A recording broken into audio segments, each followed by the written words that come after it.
जम्मू कश्मीर के मुख्यमंत्री उमर अब्दुल्ला ने कहा कि कल सुखबीर सिंह बादल पर हुए हमले के बाद मैंने उनसे बात की। ये चिंता का विषय है कि दिन के उजाले में एक पूर्व उप मुख्यमंत्री और Z+ की श्रेणी के सुरक्षा प्राप्त व्यक्ति पर इस तरह से हमला किया गया। इस पर गौर करने की जरूरत है कि ऐसा क्यों हुआ और भविष्य में ऐसा नहीं किया जाना चाहिए। हमें ये नहीं भूलना चाहिए कि पंजाब बहुत कठिन दौर से गुजरा है। उन्होंने आगे कहा कि हमें उम्मीद है कि प्रधानमंत्री ने जम्मू कश्मीर के लोगों से जो वादा किया था उसे निभाएंगे। अब प्रधानमंत्री मोदी और केंद्रीय गृह मंत्री अमित शाह से बातचीत की जाएगी ताकि जम्मू कश्मीर को उसकी रियासत का दर्जा वापस मिल सके। I spoke to Sukhbir yesterday after the attack on him.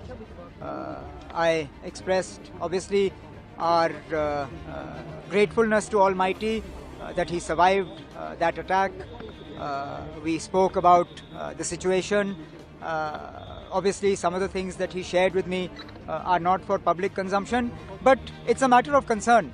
If in daylight hours, a former deputy chief minister, a Z+ category protectee can be attacked like this, obviously this needs to be looked at. Why is this? How did this happen?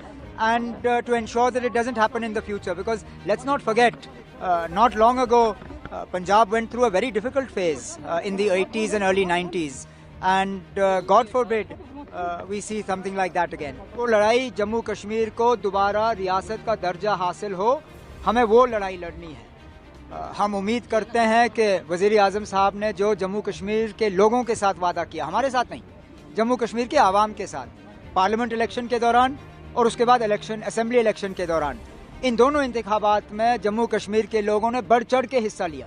कहीं पे भी शिकायत नहीं आई कि उनको मजबूरन polling booth में लेके उनसे वोट डलवाए गए। अपनी मर्जी से गए और उन्होंने इस इलेक्शन को कामयाब किया, इस उम्मीद के साथ कि उनके साथ जो वादे किए गए, बिलखसूस रियासत का दर्जा वापस मिलने का, वो हमें वापस मिलेगा। अब वज़ीर आज़म साहब, होम मिनिस्टर साहब महाराष्ट्र, झारखंड, इन चीज़ों में थोड़े बिजी थे, अब उनको वहाँ से फुर्सत मिली है, तो अब उनसे बात की जाएगी ताकि जल्द से जल्द जम्मू कश्मीर को रियासत का दर्जा वापस मिले।